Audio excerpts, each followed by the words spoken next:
പാചകവാതകത്തിന് ദൗർലഭ്യം നേരിടുന്നില്ല എന്ന് കേന്ദ്ര സർക്കാർ ആവർത്തിച്ച് വ്യക്തമാക്കുമ്പോഴും ഇപ്പോഴും പ്രതിസന്ധി നിലനിൽക്കുന്ന സാഹചര്യമുണ്ട്. നമ്മളോടൊപ്പം ഇപ്പോൾ KHRA ഭാരവാഹി, തിരുവനന്തപുരത്തു നിന്നുള്ള ഭാരവാഹി അന്നു കുഞ്ഞപ്പൻ, അവരിപ്പോൾ നമ്മളോടൊപ്പം ചേരുന്നുണ്ട്. എങ്ങനെയാണ് നമുക്ക് ഇപ്പോൾ ഈ ഹോട്ടൽ മേഖലയിലെ പ്രതിസന്ധിയെ കുറിച്ച് പറയാൻ കഴിയുക? ഗവൺമെന്റ് ഈ പാചകവാതകവുമായി ബന്ധപ്പെട്ട് ഇപ്പോൾ വലിയ പ്രതിസന്ധി ഇല്ല എന്ന് പറയുമ്പോൾ പോലും ഹോട്ടലുകൾക്ക് വളരെ വലിയൊരു പ്രതിസന്ധി നേരിടുന്ന സാഹചര്യമില്ലേ? എങ്ങനെയാണത് നമുക്ക് പറയാൻ കഴിയുക? ഉറപ്പായും വലിയ പ്രതിസന്ധി കൂടെ തന്നെയാണ് പോയിക്കൊണ്ടിരിക്കുന്നത്. ഗവൺമെന്റ് പറയുന്നത് പൂർണ്ണമായും നമുക്ക് യോജിക്കാൻ പറ്റത്തില്ല. വലിയൊരു ഷോർട്ടേജിന്റെ ഒരു ഘട്ടം ഉണ്ടായിരുന്നല്ലോ, ഒരു 2 ആഴ്ചയോളം. 2 ആഴ്ച കൊണ്ട് 3-4 വലിയ മാറ്റങ്ങൾ ഇതിനിടെ ഉണ്ടായി. ഒന്ന്, സ്റ്റാഫ് വലിയ രീതിയിൽ ഞങ്ങൾക്ക് നഷ്ടമായി. ഈ സ്റ്റാഫ് എല്ലാം ഇനി ഇങ്ങോട്ട് മുന്നോട്ടൊന്നും നടക്കില്ല എന്നൊരു ധാരണയുടെ പുറത്ത് പറഞ്ഞും പറയാതെയും അവരവരുടെ നാട്ടിലേക്ക്, കേരളം കൂടുതൽ ഡിപ്പെൻഡ് ചെയ്യുന്ന അന്യ സംസ്ഥാന തൊഴിലാളികളെയാണ്, അവർ പറഞ്ഞും പറയാതെയും അവരെല്ലാരും തന്നെ തിരിച്ചു നാടുകളിലേക്ക് പോയി. അപ്പം ഇപ്പം കുറേശ്ശെ ഞങ്ങൾക്ക് ഗ്യാസ് കിട്ടി തുടങ്ങിയെങ്കിൽ കൂടി കുറേശ്ശെ, അതായത് 10 കുറ്റി ആവശ്യമുള്ളവർ 1 കുറ്റിയാണ് കിട്ടുന്നത്. ഗവൺമെന്റ് പറയുന്നത് 40% നിങ്ങൾക്ക് വിട്ടു തരുന്നുണ്ടെന്നാണ്. പക്ഷെ ഫലത്തിൽ നമുക്ക് കിട്ടുന്നത് ഇത്രയൊക്കെ ഉള്ളൂ. 10-1. നഗരങ്ങളിൽ മേ ബി 5-1, അതായത് 5 കുറ്റി വേണ്ടവന് 1 കുറ്റി, പ്രാന്തപ്രദേശങ്ങളിലൊക്കെ 10 വേണ്ടവന് 1 കുറ്റി. ഇതാണ് ഏകദേശം കിട്ടുന്ന ഒരു തോതെന്ന് പറയുന്നത്. അപ്പൊ ഞങ്ങൾ ഇതിന് സമാന്തരമായ പല പല അറേഞ്ച്മെന്റുകൾ ഇതിനിടയിൽ പലരും കണ്ടെത്താൻ ശ്രമിച്ചിട്ടുണ്ട്. കുറെ പേര് അടുപ്പ് കൂട്ടാൻ ശ്രമിച്ചിട്ടുണ്ട്. വിറകിന്റെ തന്നെ വിവിധ വേർഷൻസ്, ഈ അറക്കപ്പൊടി ഉപയോഗിച്ചുള്ളതും വിറകിനെ കുഞ്ഞായിട്ട് മുറിച്ചുള്ളതും വിറക് ഫുള്ളായിട്ട്, അങ്ങനെ പല ഓപ്ഷൻസ് ഒക്കെ ഞങ്ങളിലേക്ക് കുറെ പേരൊക്കെ മാറിയിട്ടുണ്ട്. ഇത് സഹകരിക്കാൻ തയ്യാറല്ലാത്ത സ്റ്റാഫിനെ കൊണ്ടാണ്. കാര്യം ഇതുവരെ വളരെ കംഫർട്ടബിൾ ആയിട്ട് ഗ്യാസ് അടുപ്പിൽ ഒറ്റ ക്ലിക്കിന് വർക്ക് ചെയ്തുകൊണ്ടിരുന്നവര് ഈ പുകയ്ക്കകത്ത് ഊതി ഊതി വർക്ക് ചെയ്യിക്കാനൊന്നും ഇവരൊന്നും തയ്യാറല്ല. അപ്പം എന്നാ പറയുക, ഈ നമ്മളോട് എല്ലാ രീതിയിലും നമ്മളോട് എതിർത്ത് നിൽക്കുന്ന ഒരു സാഹചര്യത്തിന് ആണ് ഇപ്പൊ ഞങ്ങൾ ഫൈറ്റ് ചെയ്തുകൊണ്ടിരിക്കുന്നത്. പിന്നെ ഞങ്ങളിപ്പൊ കടകൾ തുറന്നു എന്ന് വിചാരിച്ച് വലിയ കച്ചവടവും ഉണ്ടാകുന്നില്ല. കാര്യം ഒന്നാമത് ജനത്തിന്റെ ഇടയിൽ കടകളെല്ലാം അടച്ചിരിക്കുകയാണെന്നുള്ളൊരു ധാരണ നിൽക്കുന്നതുകൊണ്ട് തന്നെ അത്യാവശ്യക്കാർ മാത്രമേ കടകൾ തപ്പി ഇറങ്ങുന്നുള്ളൂ. അടഞ്ഞു പോയ കടകൾ കുറെയൊക്കെ തുറന്നിട്ടുണ്ട്. കംപ്ലീറ്റ്ലി അടഞ്ഞു കിടക്കുകയാണെന്ന് ഞാൻ പറയുന്നില്ല. എന്ന് വെച്ച് കംപ്ലീറ്റ്ലി വീണ്ടും തുറന്ന് എല്ലാം തിരിച്ച് പഴയതുപോലെ ആയിന്നുമല്ല. ഇനിയും ധാരാളം കടകൾ ഗ്യാസ് കിട്ടാനില്ലാത്തത് കൊണ്ട് തന്നെ തുറക്കാത്തവർ ഒത്തിരി പേരുണ്ട്. അപ്പം പ്രതിസന്ധി ഇല്ല, ധാരാളം ഗ്യാസ് അവൈലബിൾ ആണെന്ന് പറയുന്നത് വളരെ റോങ് ആണ്.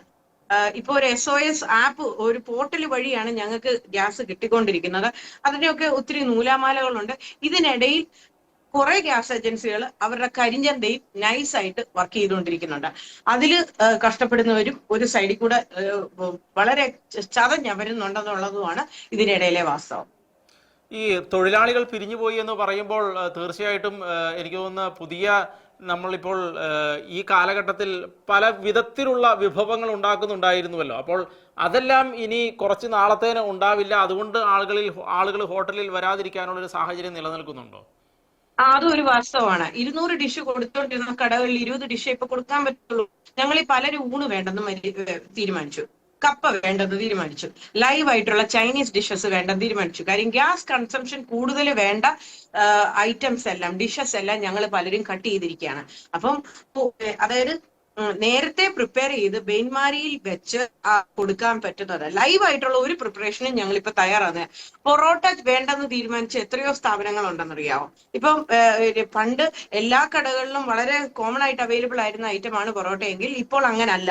പൊറോട്ട വളരെ ചുരുക്കം സ്ഥാപനങ്ങളെ ഇപ്പൊ ചെയ്യുന്നുള്ളൂ. 1, സ്റ്റാഫ് ഇല്ല എന്നുള്ളത് വാസ്തവം. 2, പൊറോട്ടക്കല്ല് അങ്ങനെ ഹീറ്റ് ചെയ്ത് നിർത്തണമെങ്കിൽ രാവിലെ തൊട്ട് വൈകുന്നേരം വരെ അത്രയും പൊറോട്ട വോളിയത്തിൽ പോവുകയും വേണം, അത്രയും ഗ്യാസ് കൺസംഷൻ ഉണ്ടാവുകയും ചെയ്യും. അപ്പൊ അത് വേണ്ടാന്ന് വെക്കുന്ന അതിലും ലാഭം. അപ്പം നമുക്ക് അതുപോലെ വോളിയം കച്ചവടം ചെയ്യാൻ പറ്റുന്നില്ല എന്നുണ്ടെങ്കിൽ അത് വേണ്ടാന്ന് വെക്കുന്നതായതുകൊണ്ട് പലരും അങ്ങനെ തീരുമാനിച്ചിരിക്കുകയാണ്. ഇപ്പൊ ഡിഷസിന്റെ എണ്ണം കുറച്ചുമൊക്കെയാണ് ഞങ്ങൾ ബാലൻസ് ചെയ്ത് കൊണ്ടുപോകുന്നത്. അങ്ങനെ കൊണ്ടുപോകുമ്പോൾ ഒരിക്കലും സ്ഥാപനം ലാഭം പോയിട്ട് ബ്രേക്ക് ഈവൻ പോലും ചെയ്യത്തില്ല എന്നതാണ് സത്യം. മറ്റൊരു കാര്യം, നമ്മളിപ്പോൾ ഈ പ്രതിസന്ധിക്ക് മുൻപ് ഉണ്ടായിരുന്ന ആ ഒരു രീതിയിലേക്ക് ഈ ഹോട്ടൽ വ്യവസായം തിരികെ എത്താൻ ഏതെങ്കിലും തരത്തിലുള്ള പ്രതീക്ഷകൾ മുന്നിൽ കാണുന്നുണ്ടോ? എങ്ങനെയാണ് നമുക്കതിനെ കുറിച്ച് പറയാൻ കഴിയുക? ഞങ്ങൾ എല്ലാവരും പ്രതീക്ഷയുടെ പുറത്തല്ലേ ജീവിക്കുന്നത്. നമ്മൾ ഈ പ്രതീക്ഷ എന്ന് പറയുന്ന ഒരു സാധനവും കൂടി ഇല്ലെങ്കിൽ പിന്നെ മുന്നോട്ട് എങ്ങനെ?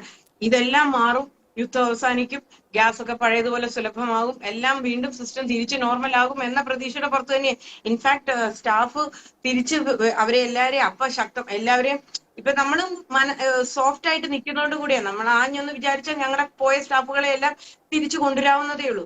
നമ്മൾ ഇവരെല്ലാരും കൂടെ വന്നാലും ഇവർക്ക് എല്ലാവർക്കും ശമ്പളം കൊടുക്കാൻ പറ്റണ്ടേ, അതുകൊണ്ട് അവർ കുറച്ചു ദിവസം വീട്ടിൽ നിൽക്കട്ടെ എന്ന് കരുതി തന്നെയാണ് നമ്മൾ ഇച്ചിരി റിലാക്സ് ആയിട്ട് നിൽക്കുന്നത്.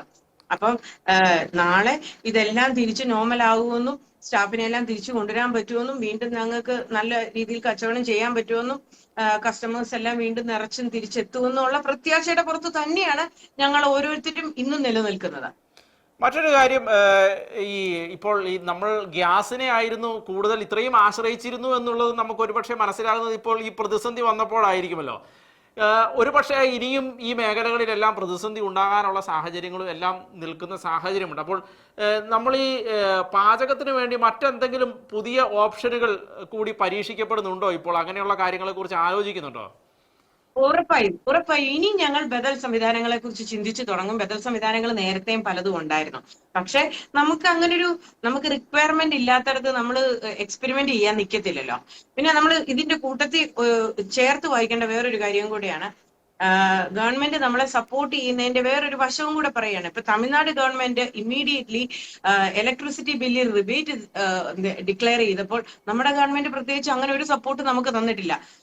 ഞങ്ങളോട് ഹോട്ടലുകാരോട് സാധാരണക്കാർ പലപ്പോഴും ചോദിക്കുന്ന ഒരു ക്വസ്റ്റ്യൻ ആണ്, നിങ്ങൾക്ക് ഇൻഡക്ഷൻ കുക്കറിന്റെ വലിയ മോഡൽ പോലത്തെ സാധനങ്ങളൊക്കെ എന്തുകൊണ്ട് ഉപയോഗിച്ചുകൂടാണ്? ഓൾറെഡി ഞങ്ങൾ ഹൈ ടെൻഷൻ കസ്റ്റമേഴ്സ് ആണ്.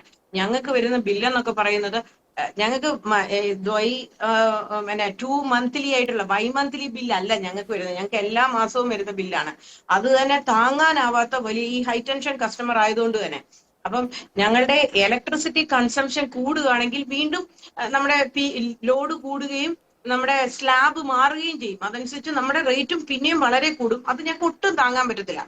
പിന്നെ ഞങ്ങളിൽ ഒരു 90% പേരും സ്വന്തം കെട്ടിടത്തിലല്ല പ്രവർത്തിക്കുന്നത്, വാടക കെട്ടിടങ്ങളിലാണ്. അതുകൊണ്ട് തന്നെ ഞങ്ങൾക്ക് നമ്മുടെ സോളാർ പോലത്തെ സംഭവങ്ങൾ പോസിബിൾ ആയിട്ടുള്ള ഒരു കാര്യമല്ല. നമ്മുടെ കെട്ടിട ഉടമയും കൂടെ ഒക്കെ സപ്പോർട്ട് ചെയ്തൊക്കെ പലപ്പോഴും അതൊന്നും വലിയ പോസിബിൾ ആയിട്ടുള്ള കാര്യമല്ല.